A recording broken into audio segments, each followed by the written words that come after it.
chinoita kuti varume vazosiya vakadzi kumba. Vakadzi havadi bonde. Anokuzoenda kaneta. Saka varume vane amoti chii kuti zvinombofamba sei varume kuti zvinhu zvinovanyerekedza miri yavo yakaita sei. Murume akawana sex kana chero mama akagumbuka zvakaita sei. Aiwa haatsamwe.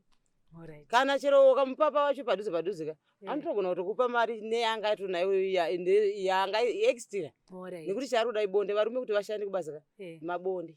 Wakambosangana nemashure ekuti ukaona kuti munhu achibvisa sota komana. Yange zvakamira sei? Kutanga uri kuzvara ndozihombe ka idzodzo dzekuti Unokutenga uri kuzvara. Kana wakapfekeza kondomu kaunoona richiita kuti tarara kuita kuti riri kubvuma kuti aiwa. Size yacho rabvuma. Rabvuma. Kuti kana ukachiona chinhu chacho chabviswa pakondomu yacho kuti aiwa baba varipo. Kune dzakabhenda dzakatasa side kudai. Kune dzimwe dzakatotasa futi mudenga. Kune imwe futi inobaya kudhodhi yakatotarisa futi chi pasi zvekuti zvinoda dzakasiyana mboro dzine vanhu. Vanhu vakatakura. Wamboonerera pa 15 years. Aiwa dziriko imwe yekuti yakatobhenda kutotasa mudenga kudai.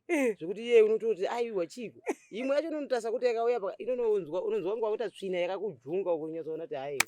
Imari chete nditoruma zino kuti aiwa imari. Basa racho ndikaiti sei? Imari. Azvirayo mari. Mabasa atina isu. Hakuna mabasa. Takamboedza zvese wedu tikaona kuti zvakaramba. Nguva yekuenda kumwedzi yasvika. Yasvika apa oda mari. Aiwa unotsvaga dziriro dzakasiyana ka. Kune majadhewe kuti ukaiswa autoenda iri. Handitoenda. Alright, kai zvautogezi. Handitoenda. Alright. Aiwa iri basa iri kufa asi basa rese rinouraya. Hapana risinga. Kana ramwe rinogona kundiuraya. Wakatogara kuti toti mfunge munhu anzi atofa nefuti kataita sei. Basa rese rinouraya. Basa rese rinouraya. Hapana sika sadza chari rinouraya. Zvimabhenteni zvinouya zvinogona bonde. Zvimabhenteni. Zvima 25-30 zvichienda. Aiwa zvinogona. Iwo musi waunotokarara nevanhu wakarara nevanhu vakawanda sei?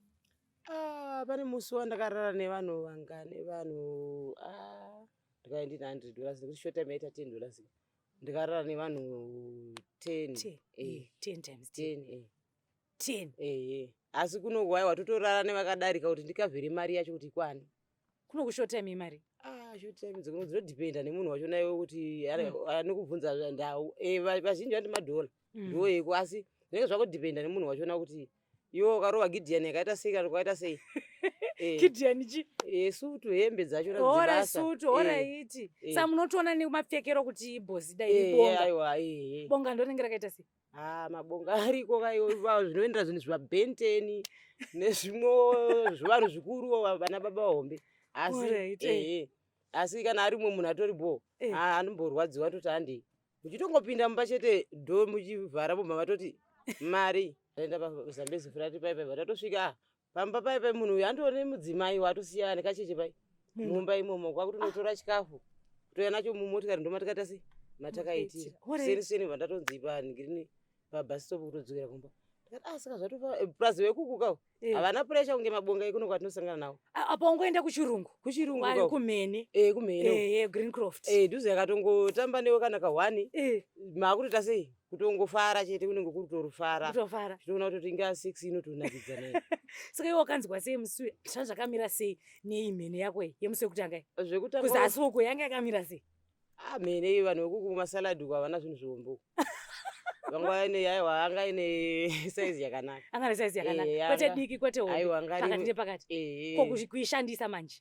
Kuishandisa? Aiwa kushandisa mwana anogona. Alright. Zvinoita kuti kurevha kunoita munhu kwaione kumarevhero anoita sei? Aona kuti zvinhu zvinyatsofamba kazvoda kuendedzana. Kukandana nawo ndokuita sei? Ndokuendedzana. Ndokuendedzana. Warwa net yako wanzi $60. Unototanga wapiwa mubawa. Unotanga wapiwa mubawa. Wotoda kuchengetedza kana uri unozotinya panotinya kana